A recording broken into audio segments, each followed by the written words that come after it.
Salut la compagnie, c'est Jules Melon et aujourd'hui dans un ciné critique, à la sortie du cinéma et dans la Melon Mobile, je profite d'avoir un peu de luminosité pour vous parler d'un film français sorti ce mercredi en salle et qui à mon avis était attendu de pied ferme des fans du groupe de rap français Suprême NTM, puisqu'il s'agit d'un biopic sur ce collectif, comme son nom l'indique, Suprême, réalisé par Audrey Estrugo et avec au casting dans les rôles principaux de Joey Starr et Cool Chain, respectivement Théo Christine, que j'avais découvert mais alors vite fait dans le film Play, il a un tout petit rôle, et Sandor Funtek. Je crois que je découvre ici ce jeune acteur. À noter également la présence de Félix Lefebvre, qu'interprète le jeune manager, lui qui a été révélé récemment dans Été 85 de François Ozon.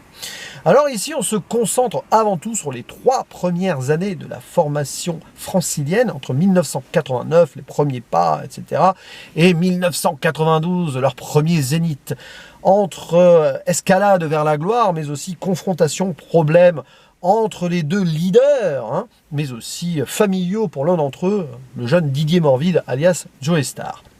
Et alors, je ne vais pas en dire plus pour l'instant, je vais donner mon avis. Qu'ai-je pensé de ce Suprême? Je trouve que c'est un très bon film, un vrai diamant brut, qui aurait mérité d'être un petit peu retaillé par moment, parce qu'en fait, j'ai l'impression qu'Audrey Estrugo, avec toute la générosité, on sent qu'elle connaît son sujet, alors je ne sais pas si ça a été fantasmé, romancé et tout, parce que moi, NTM, à part quelques titres connus, je connais très peu, puis bien sûr les frasques de Joey Starr par la suite. Bref, on sent qu'elle a voulu beaucoup raconter, peut-être un peu trop, il y a pas mal de thématiques comme ça qui sont passionnantes, mais voilà. Et je pense sincèrement que ce film aurait mérité quelques choix. Oui, c'est difficile quand tu aimes ton sujet, parce que là c'est clairement ça, hein, c'est un métrage qui est fait avec amour, d'une manière ou d'une autre, et qui veut parler de plein de choses.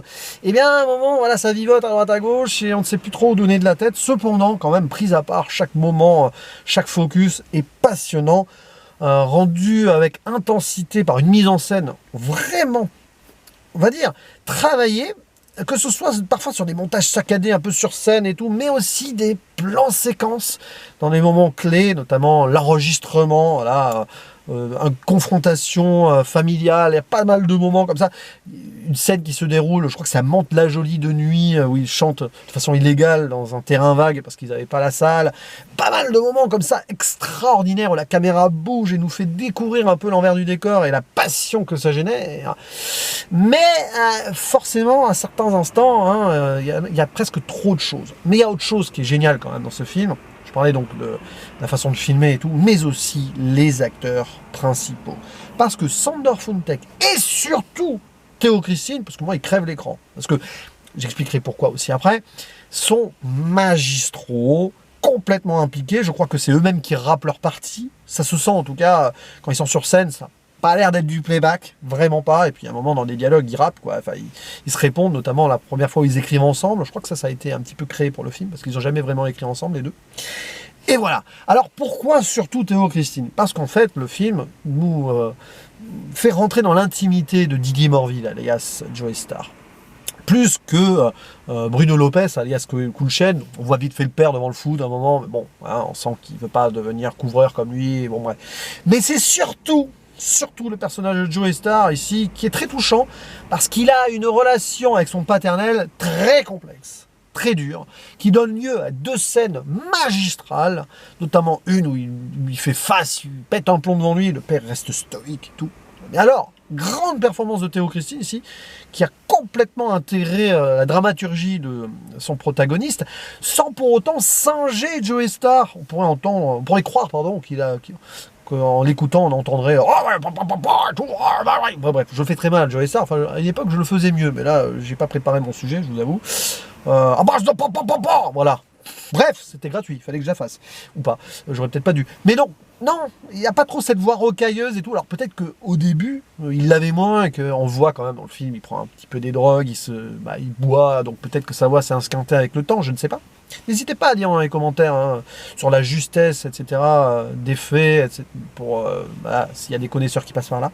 Mais franchement, ce jeune acteur, que j'avais vu vite fait, mais il doit avoir 5 minutes à peine dans Play, voilà, celui qui fait le DJ, je crois, et il va aller loin, voilà, parce qu'il a pris son rôle à cœur, et waouh, quel claque. Mais bon, Sandor Funtek n'est pas de reste, c'est juste qu'on le voit moins, et que donc la caméra est moins centrée sur lui.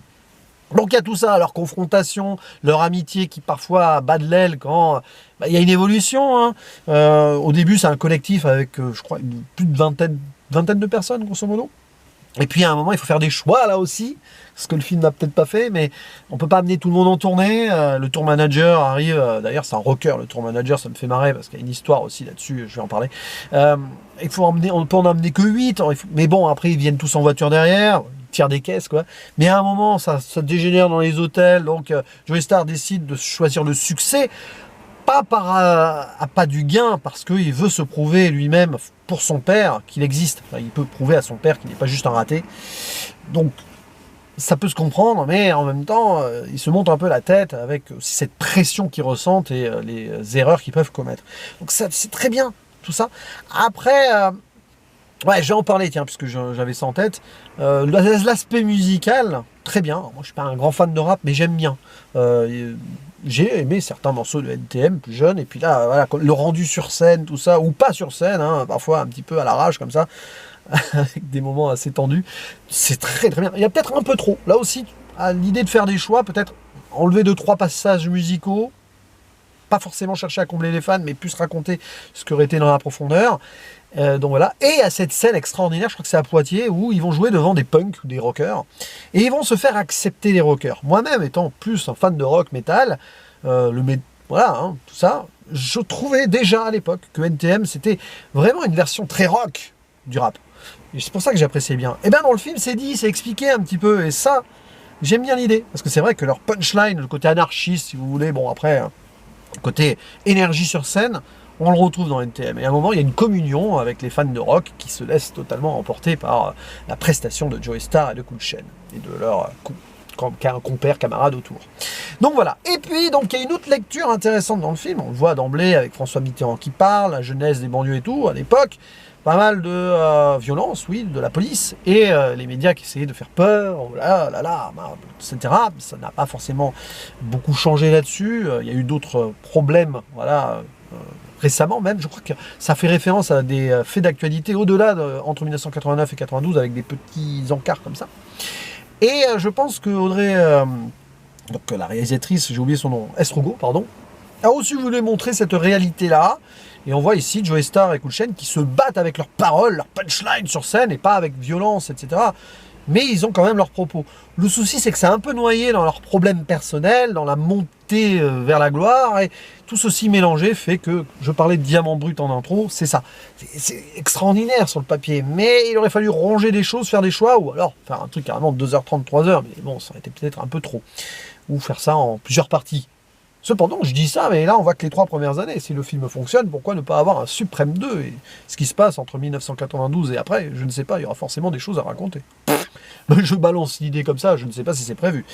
Mais bref, j'ai aimé ce film, voilà, qui a du cinéma derrière, clairement. Il y a de la générosité, il y a des très bons acteurs, des scènes marquantes, des punchlines. Mais il aurait fallu élaguer certaines choses et faire des choix. Voilà, je le répète. Mais ça, c'est mon point de vue. Hein, je pense que ça peut plaire largement et combler tout le monde tel que c'est. Parce que, ben voilà, toute l'énergie est là. Et c'est ce qui compte, au final. Mais je lui mets un très bon 7 sur 10 à ce film. Et c'est encore une réussite du cinéma français de cette année. Moins que d'autres films peut-être, mais quand même, il mérite d'être mentionné et d'être vu en salle si vous en avez l'occasion. N'hésitez pas à dire en commentaire ce que vous avez pensé de ce film. Voilà, si vous l'avez vu, si vous comptez le voir, si vous connaissez le groupe NTM, voilà, allez-y, lâchez-vous. Et je vous dis à la prochaine. Ciao.